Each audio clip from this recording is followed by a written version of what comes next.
फ़ौज़ अमरी इलल्लाह इन्नल्लाह बसीरुम bill इबाद वला हौला वला कुव्वता इल्ला बिल्लाहिल अलिय्यिल अज़ीम हस्बुनल्लाहु व निअमल वकील निअमल मौला व निअमन नसीर। अऊज़ु बिल्लाहि मिनश शैतानिर लईनिर रजीम। बिस्मिल्लाहिर रहमानिर रहीम। अल्हम्दुलिल्लाहिल्लज़ी ला मुज़ाद्द लहू फ़ी मुल्किही वला मुनाज़िअ लहू फ़ी अम्रिही वला शबीह लहू फ़ी अज़मतिही। सुम्मा सलातु वस्सलामु अला रसूलिहिल करीम अल उम्मीयिल मक्कीयिल मदनीयिल क़ुरैशिय्यिल हाशिमी अबिल क़ासिम मुहम्मद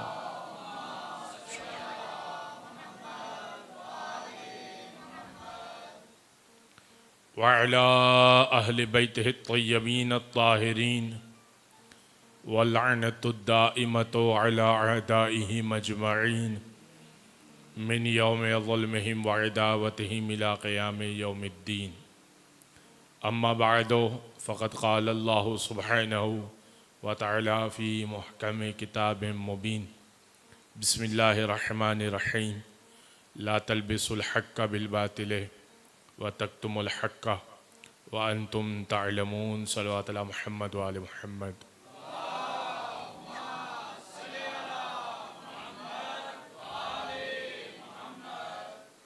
हुसैन लुट के भी दोनों जहां के वारिस हैं। हुसैन लुट के भी दोनों जहां के वारिस हैं। बताओ लूटने वालों के हाथ क्या आया। यजीद तू तो उसी वक्त जंग हार गया, दरे हुसैन पे जिस वक्त हुर चला आया। या अज़ान ग्रामी, ये मजलिस अज़ा इस उन्वान से हो रही हैं कि हम जनाब ज़ैनब को पुरसा देने के लिए, उनके खानवादे को पुरसा देने के लिए मौजूद हैं। मगर आज ख़ास तौर पे इमाम रज़ा की शहादत के हवाले से उनके घराने को पुरसा देने के लिए और इमाम मूसा काज़िम को और इमाम मोहम्मद तक़ी को पुरसा दिया जाएगा। इमाम मूसा काज़िम को उनके बेटे का और इमाम मोहम्मद तक़ी को उनके बाबा का पुरसा दिया जाएगा।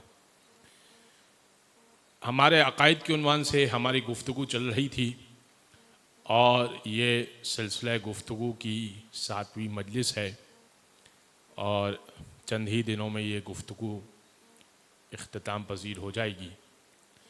कल मैंने आपकी खिदमत में अक़ीदा इमामत और अक़ीदा विलायत को कुछ वाज़े किया था, लेकिन मुकम्मल तौर पे बयान नहीं किया था।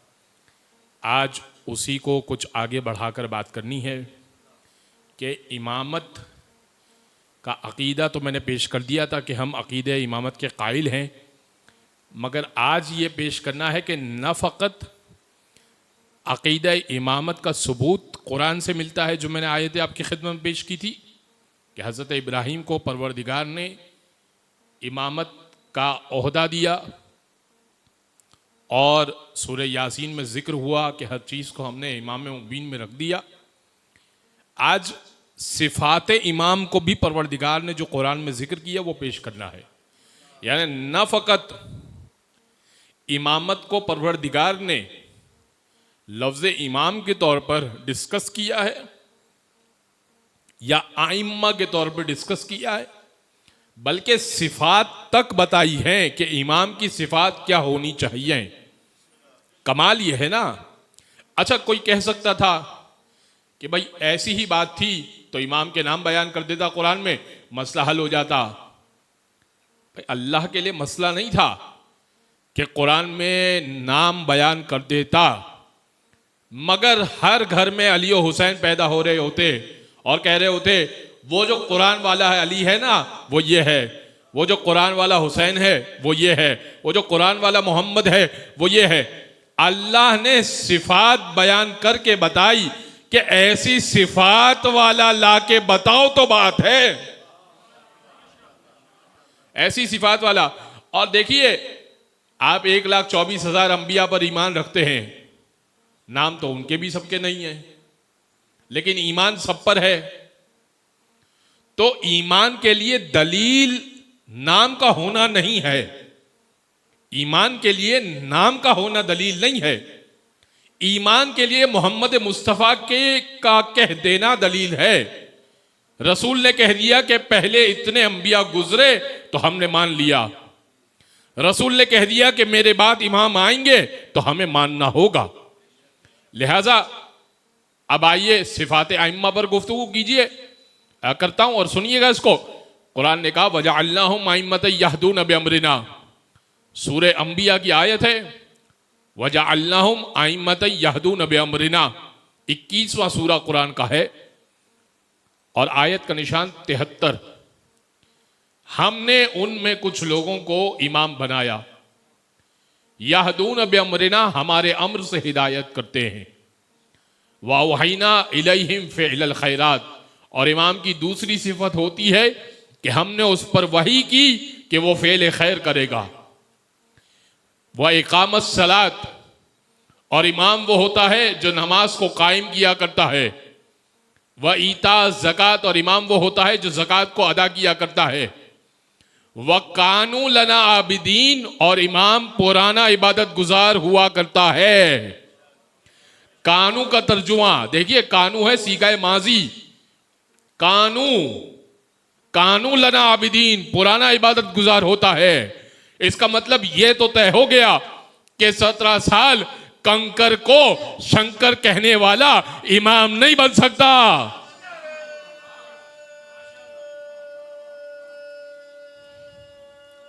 हैदरी भाई, 17 साल कंकर को शंकर कहने वाला तो इमाम नहीं बन सकेगा, क्योंकि इमाम की इबादत गुज़िश्ता होगी, साबका इबादत होगी। तो अब ये सिफात है, यहदून बिअम्रिना, हमारे अम्र से हिदायत करेगा, यानी जब बोलेगा तो उसका बोलना अल्लाह की तरफ से होगा। इसीलिए तो किसी मौके पर स्पीचलेस नहीं होगा, क्योंकि उसका राब्ता परवरदिगार से है। इसीलिए दुनिया वालों ने जब भी इमाम बनाए तो जब उनसे सवाल किया गया तो खामोश हो गए, लेकिन जब नबी का बनाया हुआ इमाम मिंबर पर गया तो उसने ये तक कहा कि तौरेत से पूछो तो जवाब दूंगा, इंजील से पूछो तो जवाब दूंगा, ज़बूर से पूछो तो जवाब दूंगा, कुरान से पूछो तो जवाब दूंगा।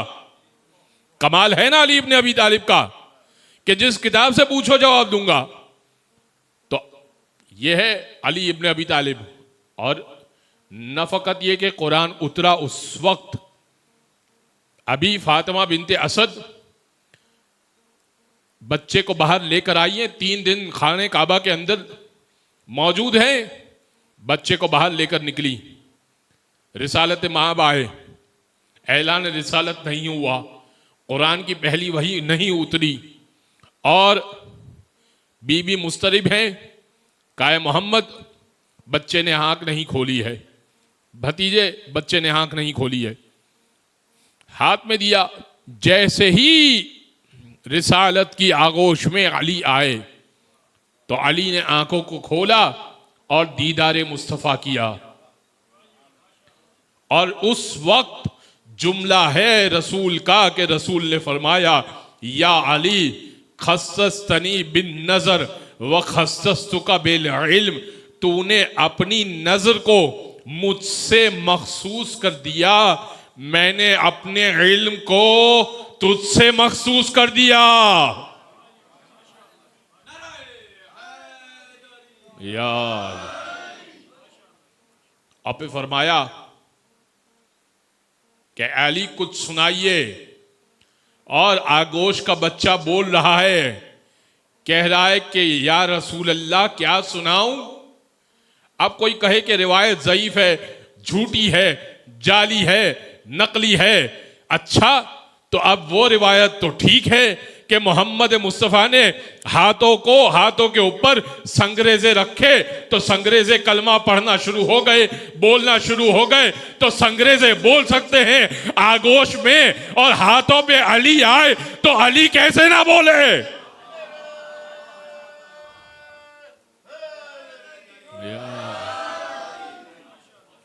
हाथों के संगरेजे कलमा पढ़ सकते हैं, हाथों पे अली बोलते हैं तो रिवायत जाली है। बस अली ने पूछा, या रसूल अल्लाह क्या पढ़ के सुनाऊं, तौरेत, ज़ुबूर, इंजील या कुरान? फरमाया सब में से कुछ कुछ पढ़ के सुनाइए। तौरेत कुछ पढ़ी, ज़ुबूर कुछ पढ़ी, इंजील कुछ पढ़ी। तौरेत पढ़ी, फरमाया मूसा से बेहतर पढ़ी।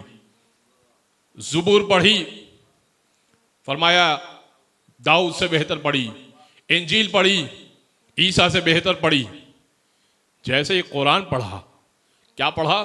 सूरे मोमिनून की 10 आयतें इब्तिदाई। अजब नहीं है कि या अली, हाथ जोड़ के अर्ज करूं कि या अली अलहम का सूरा पढ़ देते, तौहीद का सूरा पढ़ देते। नहीं, आया है अमीरुल मोमिनीन तो पढ़ेगा सूरे मोमिनून। अब नहीं, तौरेत दाऊद से बेहतर, मूसा से बेहतर, ईसा से बेहतर। जैसे ही कुरान पढ़ा ना, ये नहीं फरमाया कि तूने मुझसे बेहतर पढ़ा, फरमाया ए अली जहां से आप सीख कर आए हैं मेरा भी वहीं से राब्ता है और मेरा भी वहीं से इल्म है। मेरा और आपका वहीं से रिश्ता है जहां से आप सीख कर आए हैं। बराबर नहीं बोला। अच्छा, यह है यहदून बिअम्रिना की मंजिल। अगर ये समझ में आ गई आपको कि इमाम होता है यहदून बिअम्रिना की मंजिल, किसी मकाम पे मरहले पर स्पीचलेस नहीं होगा। तो अब मरहला क्या है?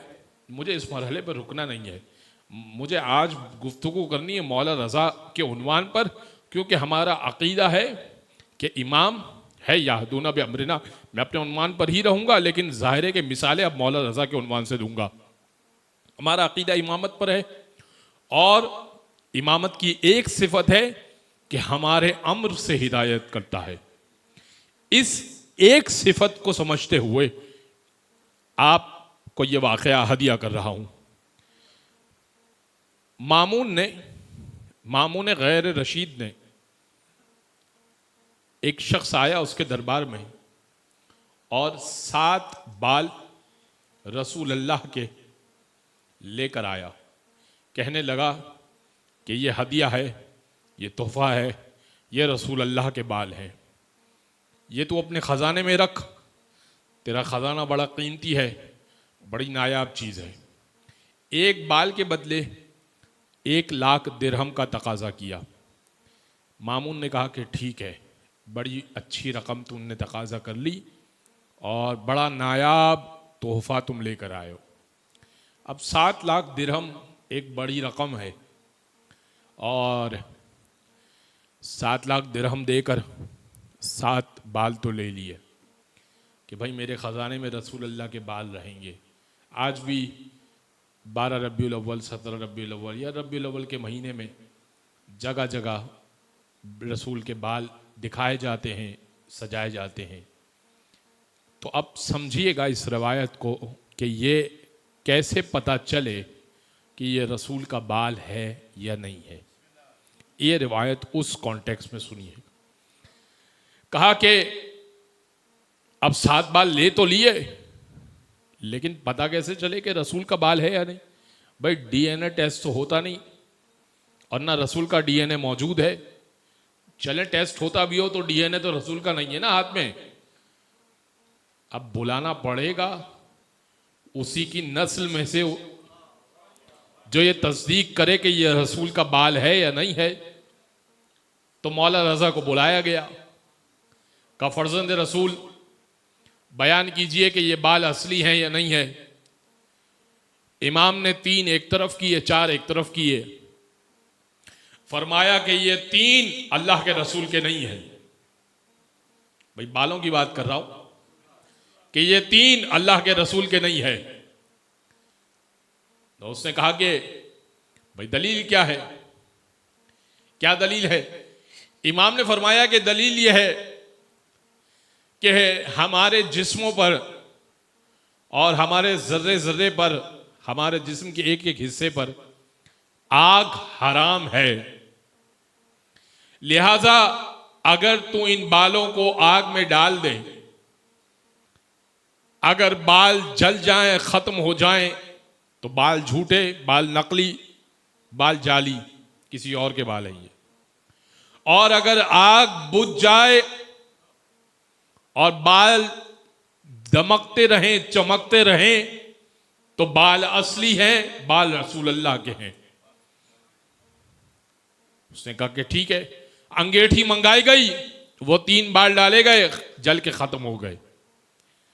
अब वो 4 बाल जैसे ही डाले, आग बुझ गई और सोने की मानिंद दमकने लगे।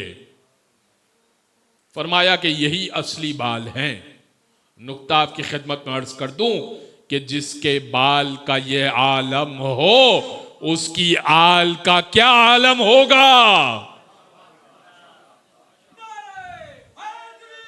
यार, जिसके बाल का ये आलम है, उसकी आल का क्या आलम है। तो अब एक और जहन में बात आ गई, चूंकि ये सिलसिला वो है कि इमाम अबू हनीफा एक मसला पूछने के लिए आए। अब मैं अपने उन्वान से हटना नहीं चाहता, इसलिए मैं बस ये वाक़या अब जहन में आया तो सुना रहा हूँ। मैं याहदूना बि अमरिना की मंजिल पर ही आपको लाना चाहता था, लेकिन अब ये वाक़या जहन में आया तो खिदमत में पेश कर रहा हूँ। इमाम अबू हनीफा एक मसला पेश आया, उनको पूछने के लिए आए छठे इमाम की बारगाह में, और धक्कुल बाब किया तो गुलाम ने रोक दिया।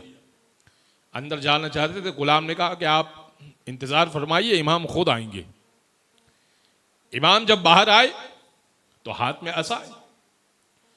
35 बरस के इमाम जाफर सादिक, और हाथ में असा है। असा के ऊपर मौला की अबा आ गई, और अबा के अंदर हाथ में असा है। अब अबू हनीफा इमाम अबू हनीफा कहने लगे कि फर्जंद रसूल, कोई ज़ौफ़, कोई कमज़ोरी, कोई परेशानी, आपके हाथ में ऐसा है, आपकी उम्र मुबारक तो इतनी ज़्यादा नहीं है। फरमाया कि ये असा रसूल का असा है, और मैंने इसे तबर्रुक के तौर पे लिया हुआ है। ये रसूल अल्लाह का असा है, और हम तक ये नस्लन बाद नस्लिन पहुंचा है, और मैंने इसे तबर्रुकन आज उठाया हुआ है और अपने हाथ में लिया हुआ है।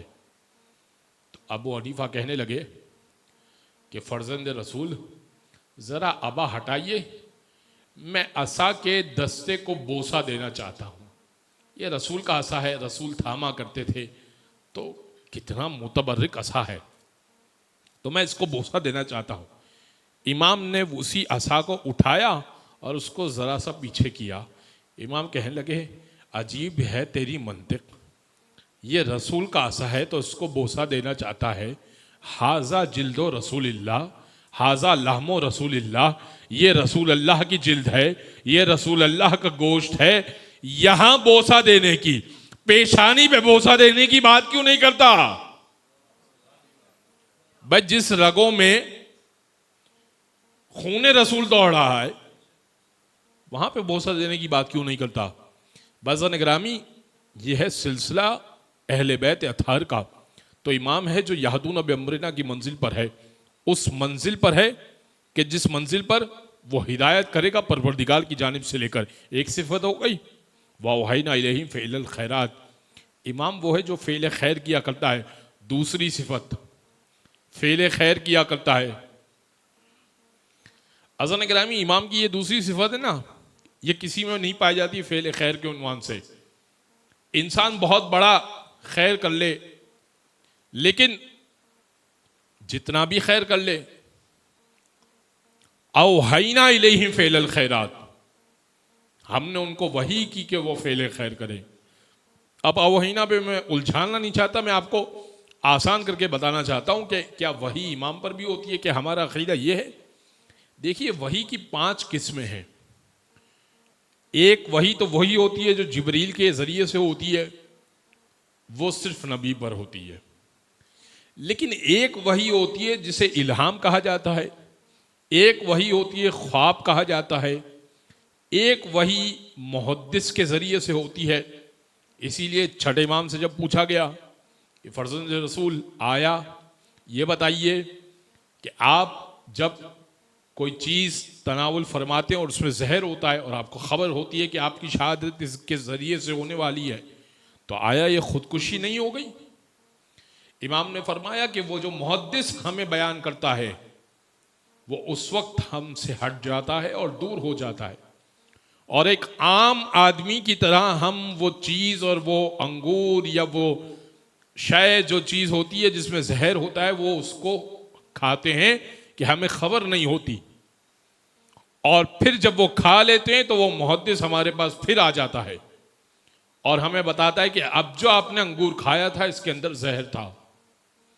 लिहाजा हमें शहादत का तो मालूम होता है, हमें यह तो मालूम होता है कि किस सबब से शहादत होगी, लेकिन जिस मरहले पर, जिस लम्हे शहादत जिस सबब से होनी है, उस वक्त वह मुहद्दिस हमसे दूर हो जाता है और एक आम आदमी की तरह हम वो काम अंजाम देते हैं और उसके बाद वो हमारे करीब आ जाता है। लिहाजा गुमान न करना कि हम खुदकुशी की तरफ बढ़ते हैं। बाज़ लोग ये सवाल करते हैं, अब बहस बहुत पेचीदा हो जाएगी, मैं आपकी खिदमत में पेश नहीं करना चाहता। अज़न ग्रामी, लिहाजा अवहैना वही इल्हाम भी हो सकता है और इमाम की तरफ। और देखिए, इनके घर में जिब्रील का उतरना, मीकाईल का उतरना, इसराफील का उतरना, आना और है और पैगाम लेके आना और है। तो अहले बैत के घरों में फरिश्तों का आना, मौला अली ने सवाल किया था, या रसूल अल्लाह ये बताइए मन अफजल, कौन अफजल है, मैं अफजल हूं या ईसा अफजल हैं? फरमाया अंता अफजल मिन आदम, अंता अफजल मिन नूह, अंता अफजल मिन इब्राहिम, अंता अफजल मिन इस्माइल। मुख्तलिफ अंबिया के नाम दिए कि आप अफजल हैं आदम से, आप अफजल हैं नूह से, आप इब्राहिम से अफजल, आप इस्माइल से अफजल, आप मूसा से अफजल, आप ईसा से अफजल। ये सारे जुमले कहे, फिर फरमाया या अली आप ये न सोचिए, जाहिर है कि ये उम्मत को बताने के लिए, आप ये न सोचिए कि आप अफजल या जिब्रील अफजल, वल मलाइकतो खुद्दामुना, अरे मलाइका तो हमारे खादिम हैं, व खुद्दामो मुहिब्बीना, और जो आपकी मोहब्बत रखता हो उसके खादिम बन जाया करते हैं मलाइका।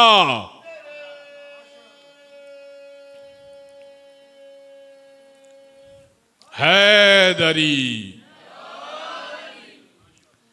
तो हारून ने अपने एक बेटे का नाम, लिहाजा मैं आपकी खिदमत में आज अकीदा महदियत पेश करना चाहता हूँ। यहदून बिअम्रिना व वहयना इलैहिम फ़िल खैरात। इमाम फ़ेल खैर करता है, हर खैर इमाम से सादिर होता है। एक खैर की तरफ इशारा कर दूं, किसी ने अली से कहा या अली हातिम ताई बड़ी सखावत करता है। इमाम ने कहा क्या करता है? उससे कहा कि या अली अगर कोई शख्स 40 दरवाजे के बाद से जाए तो हर दरवाजे से हातिम ताई अता करता है। इमाम ने कहा बड़ी अजीब बात है, 40 दरवाजे से जाए तो अता करता है, एक दरवाजे से इतना क्यों नहीं दे देता कि 40 में जाने की जरूरत पड़े? भाई एक दरवाजे से अता कर दे। बस अनग्रामी, एक मर्तबा हारून ने अपने बेटे का नाम मेहदी रख दिया, इस अकीदे को ठेस पहुंचाने के लिए कि रसूल ने यह फरमाया था कि मेरा एक बेटा मेहदी आएगा। चूंकि हमारा अकीदा है कि मेहदी आएंगे, यानी मेहदी आ चुके हैं, बाज का अकीदा है कि मेहदी आएंगे। आज इस अकीदे के ऊपर भी कुछ थोड़ी सी बात करके मैं मंजिल मसाइब पर आ जाता हूं। कल इसको इंशाअल्लाह तफसीली इसके ऊपर गुफ्तगू करूंगा। अज़न ग्रामी, हमारा अकीदा है अकीदा महदवियत, और वो अकीदा क्या है कि हम इस बात के कायल हैं कि इमाम मेहदी आ चुके हैं। इसकी क्या दलील है? एक दलील आपकी खिदमत में पेश करूंगा, और इतनी रोशन दलील है, इतनी वाज़ेह दलील है कि किसी भी आदमी को, किसी भी आम मुसलमान को आप पेश करें और उससे सवाल कर दें तो वो खामोश हो सकता है, इतनी वाज़ेह दलील है। और वो सूरा भी सबको याद है। देखिए मैं ये सूरा पढ़ता हूं, इन्ना अंज़लनाहु फी लैलतिल क़द्र, हमने इस कुरान को शब कद्र में नाजिल किया। वमा अदराका मा लैलतुल क़द्र, तुम क्या जानो शब कद्र का क्या है? लैलतुल क़द्र खैरुम मिन अल्फ़ि शहर, ये शब कद्र है ना, ये 1000 महीनों से बेहतर है। तनज़्ज़लुल मलाइकतु वर्रूहु फ़ीहा बिकुल्लि अम्रिन मिन कुल्लि अम्रिन सलाम, फ़ीहा बिइज़्नि रब्बिहिम मिन कुल्लि अम्रिन सलाम। इस रात में तनज़्ज़लुल मलाइकतु वर्रूहु, मलाइका इस रात में नाजिल होते हैं। वर्रूहो, और रूहुल अमीन जिब्रील भी नाजिल होते हैं।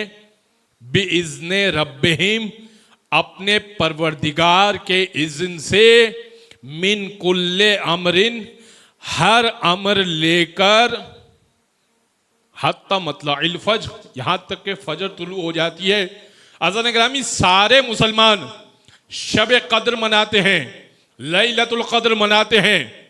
और अल्लाह कह रहे हैं लैलतुल कद्र में मलाइका नाजिल होते हैं अमर लेकर, और जिब्रील भी नाजिल होते हैं। कोई है, कोई मुफ्ती, कोई मौलवी जो ये दावा करे हाँ जिब्रील मुझ पे नाजिल होते हैं, हाँ मलाइका मुझ पे नाजिल होते हैं, हाँ मैं देखता हूं, मुझे मलाइका से मेरी मुलाकात होती है, कोई एक है जो दावा कर सकता हो? अल्लाह कह रहे हैं सुबह तक मलाइका नाजिल होते हैं, अमर लेकर नाजिल होते हैं। और एक मर्तबा कुरान में कह रहा है अतीउल्लाह व अतीउ रसूल व उलिल अम्र मिनकुम, अल्लाह की इताअत करो, रसूल की इताअत करो, और साहिबान अमर की इताअत करो, उलिल अम्र की इताअत करो, अमर वालों की इताअत करो। इधर कुरान पे कह रहा है अमर लेकर नाजिल होते हैं, और इधर कुरान कह रहा है अमर वालों की इताअत करो। तो है कोई जो मुफ्ती कहे मैं अमर वाला हूं, मुझ पर अमर लेकर नाजिल होते हैं, मुझ पर वही नाजिल होती है, मुझ पर जिब्रील? तो होगा ना कोई जो शबे कदर में बैठा होता है अमाल नामों को देखने के लिए।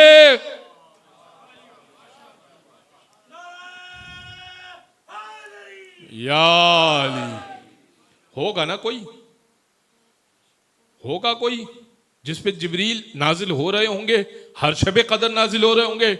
बस हारून ने अपने बेटे का नाम, आखिरी वाक़या सुनिएगा, हारून ने अपने बेटे का नाम मेहदी रख दिया, लोगों को यह डिस्ट्रैक्ट करने के लिए कि वो मेहदी जो जिसका रसूल ने वादा किया था ना, वो मेरा बेटा ये मेहदी है।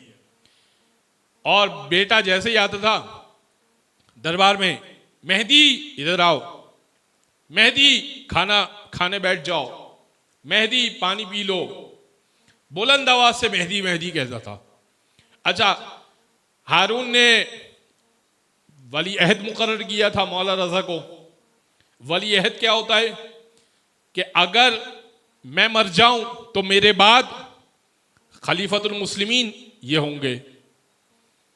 तो इमाम रजा ने क्या किया, आज आपको इसका भी पता चल जाएगा, इस सुन्नत का भी। जैसे ही वो कहता था ना मेहदी इधर आओ, इमाम फौरन अपनी जगह से खड़े हो जाते थे, दरबार में मौजूद होते थे, और सर पे हाथ रख के अज्जल अल्लाह ताला फरजहू, अल्लाह उनके ताजील करे, उनके ज़ुहूर में ताजील करे, सर पे हाथ रख के फौरन कहते थे। यानी फौरन ये कहते थे कि वो मेहदी आने वाले हैं। वो कहते थे मेहदी इधर आओ, इमाम फौरन खड़े हो जाते अज्जल अल्लाह ताला फरजहू। अब लोग परेशान हो जाते थे, वो मेहदी बुला रहा है, ये खड़े हो जाते हैं, वो मेहदी। तो लोग पूछते थे ये क्या मामला है? अज्जल अल्लाह ताला फरजहू, अज्जल अल्लाह ताला फरजहू, अल्लाह उनके ज़हूर में ताजील करे, अल्लाह उनके ज़हूर में ताजील करे, अल्लाह जल्द उनको भेजे, अल्लाह जल्द उनको भेजे। अच्छा, उसका बेटा मेहदी पिटता बहुत था, कभी माँ से पिटता था, कभी महल्ले वालों से पिटता था, कभी महल्ले के बच्चे कान मोड़ के आते थे तो इमाम जैसे ही उसको मेहदी पुकारते थे ना, इमाम खड़े होके सर पे हाथ रख के सर को झुकाते थे और कहते थे अजल्लाह ताला फरजाओ, यानी इमाम है दादा, अभी मेहदी आए नहीं है, इमाम मेहदी अभी आए नहीं है, विलादत भी नहीं हुई, लेकिन मासूम दादा बता ये रहा था कि देखो मेहदी वो है कि जिसका मासूम दादा उसका नाम जब सुनता है ना तो ताजीम में खड़ा हो जाता है, तेरे मेहदी की तरह नहीं जो पीट पीट के आता है।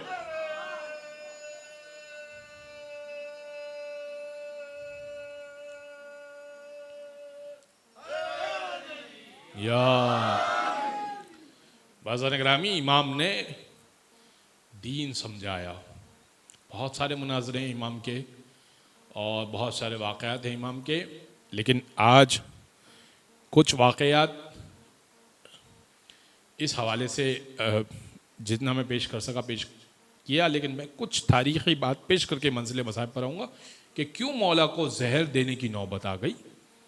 भाई एक वली अहदी पेश की तो मामून ने क्यों जहर दिया, मामून ने क्यों जहर दिया? हुआ ये कि मामून ने कहा कि आप नमाज पढ़ा दीजिए। इमाम ने कहा मैं ऐसे नमाज पढ़ाऊंगा जैसे रसूल पढ़ाते थे। उसने सोचा कि भाई ठीक है, रसूल कैसे पढ़ाते होंगे, बहुत बहुत तो खुशबू लगाते होंगे। अच्छा, उस ज़माने में ना नमाजें शहर में नहीं होती थी, ईदगाह होती थी। ईदगाह का कॉन्सेप्ट अब भी है बहुत सारे शहरों में। ईदगाह अमूमन शहर से बाहर होती है। ईदगाह, असल ईद की नमाज होनी ही शहर से बाहर चाहिए। और पढ़ाता कौन है? उलुल अम्र पढ़ाता है नमाज, जो बादशाह होता है, जो मनसब खिलाफत पे होता है। और हमारा अकीदा ये है कि मनसब खिलाफत पर इमाम होता है, लिहाजा ईद की नमाज इमाम पढ़ाता है। इसी सबब से ईद की नमाज दौर ग़ैबत में मुस्तहब है, लेकिन जब इमाम ज़ुहूर करेंगे तो वाजिब हो जाएगी, क्योंकि इमाम आ जाएंगे तो फिर इमाम के पीछे पढ़ना पड़ेगी। वो जो भी सूरत होगी, इमाम किस तरह पूरी दुनिया में नमाज पढ़ाएंगे, वो जो भी सूरत होगी इमाम खुद ही बयान करेंगे। लिहाजा ईद की नमाज एक होती है और शहर से बाहर होती है, और वो उलुल अम्र या तख्त पे बैठने वाला पढ़ाता है। उसने कहा इस दफ़ा आप पढ़ाइए। इमाम ने कहा लेकिन मैं फिर रसूल अल्लाह की तरह पढ़ाऊंगा। उसने कहा ठीक है, पढ़ा दीजिएगा। इमाम ने वैसे काला अमामा पहनते थे, ईद के लिए सफ़ेद अमामा बांधा, इसलिए कि रसूल भी सफ़ेद अमामा बांधते थे ईद के लिए। इमाम ने ईद के लिए सफ़ेद अमामा बांधा और सफ़ेद जुब्बा पहना और हाथ में रसूल का असा थामा, और तमाम अफराद जो शहर के थे, खुरासान के, सब जमा हो गए महल के पास। इमाम ने खुशबू लगाई, गुस्ल किया, गुस्ल ईद, और इमाम ने कहा कि अब सब मेरे पीछे पीछे चले। इमाम ने सवारी को पसंद नहीं किया। इमाम ने कहा रसूल का तरीका था कि ईदगाह तक पैदल जाया करते थे, लिहाजा हम पैदल जाएंगे ईदगाह तक। इमाम आगे हैं, सारा मजमा पीछे है, और इमाम ने कहा अल्लाह अकबर, तो सब ने तकबीर का जवाब दिया, अल्लाह अकबर। अब बादशाह के कलमदान ये देख रहे थे, यानी रिपोर्टर्स जो थे वो ये देख रहे थे। उन्होंने देखा कि एक अजीब रूहानियत का माहौल है, अजीब कैफियत है। इधर अली इब्न मूसा रजा अल्लाह अकबर तकबीर कहते हैं और पूरा शहर उनके पीछे तकबीर कहता है, और हर एक पर एक खौफ और एक रूहानियत तारी है। और इस तरह से तकबीर कहते कहते, और सब पाबर है ना, और सब उसी तरीके से गोया के रसूल चल रहे हैं, सब चलते जा रहे हैं। बादशाह के कलमदानों ने उसको खबर दी कि अगर ये मुसल्ले तक पहुंच गए और इन्होंने ईद की नमाज पढ़ा दी और खुतबा दे दिया, बादशाह तू तो छोड़, बनु अब्बास की हुकूमत गई। याद रखना, अली इब्न मूसा रजा ने अगर खुतबा ईद दे दिया तेरी हुकूमत बचेगी नहीं। इससे पहले कि इमाम जानमाज तक पहुंचते बादशाह आया, मामून आया और कहने लगा कि मुझे खबर हुई कि आपकी तबीयत थोड़ी नासाज है, तो बेहतर यह है कि आप आराम फरमाइए और मैं जो है वो नमाज लीड करूँगा, नमाज मैं पढ़ाऊँ। इमाम ने कहा हमने तो पहले ही कहा था कि हम रसूल अल्लाह की तरह नमाज पढ़ाएंगे, उस तरीके से नमाज नहीं पढ़ाएंगे कि जिस तरह से तू और तेरे आबा व अजदाद नमाज पढ़ाते। अब यहाँ से उसको बुग़्ज़ होने लगा। जो इमाम का चेहरा देखता था ना, इमाम के चेहरे को देखकर मौला का मुआली और मौला का मुहिब हो जाता था। जो फ़कत एक मरतबा बात कर लेता था। एक वाक़या छोटा सा और सुना दूं अगर आप मुतवज्जे हैं। एक शख्स जो कि हिंदुस्तान में अभी कुछ साल पहले उसका इंतकाल हुआ, नाम अभी मेरे जहन से निकल रहा है।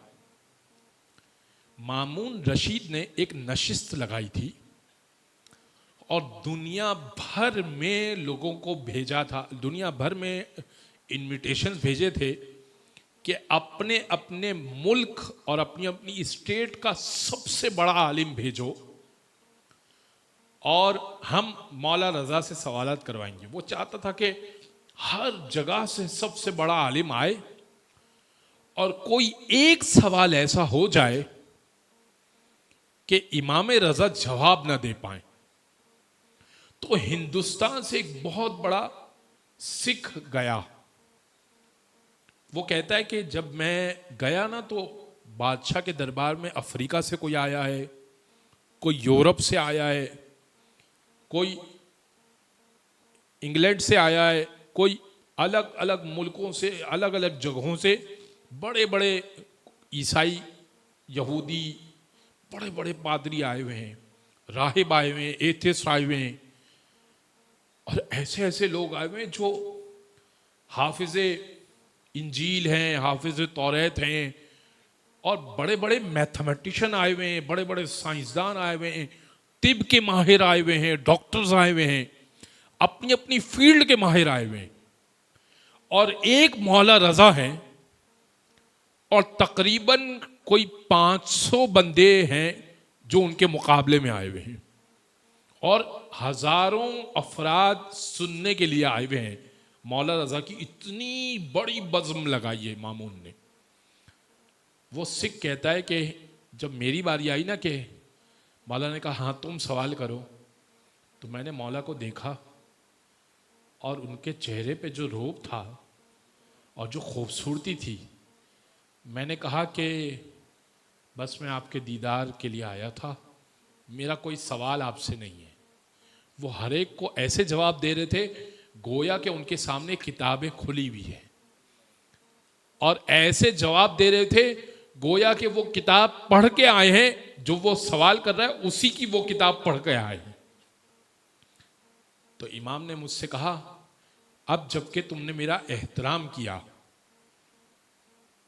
तो जब तुम चाहोगे तुम्हारी मौत उस दिन होगी। और वो मामून रशीद के ज़माने से ये वाक़या कोट किसने किया? ये हमारे एक आलिम ने नकल किया। वो कहते हैं कि मैं हिंदुस्तान गया था, एक शख्स जो था वो इमाम रज़ा से मुलाकात कर चुका था, एक सिख पादरी था, वो इमाम रज़ा से मुलाकात कर चुका था और वो 6 महीना जागता था, 6 महीने सोता था। और जब मैं उसके पास गया, अब करीब था कि वो सोने लगा, जब मैं उससे बहुत मिन्नत की कि तू सो ना जाना, तो मुझसे बता कि क्या देखा तूने। तो उसने मुझे ये बताया कि मैंने उस दिन एहतराम मौला रज़ा किया। तो उसने कहा, मौला ने कहा कि तू जब चाहेगा तुझे मौत आएगी। और ये 19वीं 21वीं सदी तक मैं जिंदा हूँ। कहाँ मौला का दौर, कहाँ 21वीं सदी। कहता है कि अब जब मेरा दिल होगा तब मैं मलकुल मौत को बुलाऊंगा और मेरी रूह कब्ज़ कर लेगा। वो जो निगाह कर ले तो जिंदगियां दे देता है, उसकी ज़ात का क्या आलम होगा।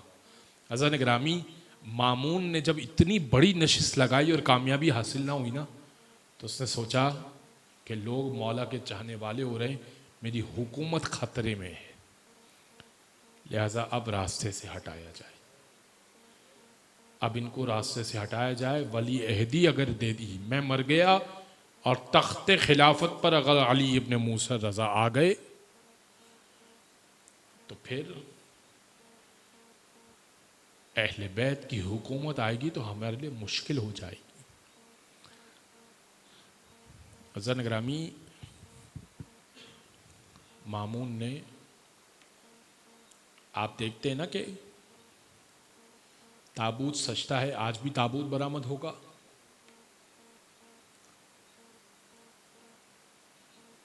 लेकिन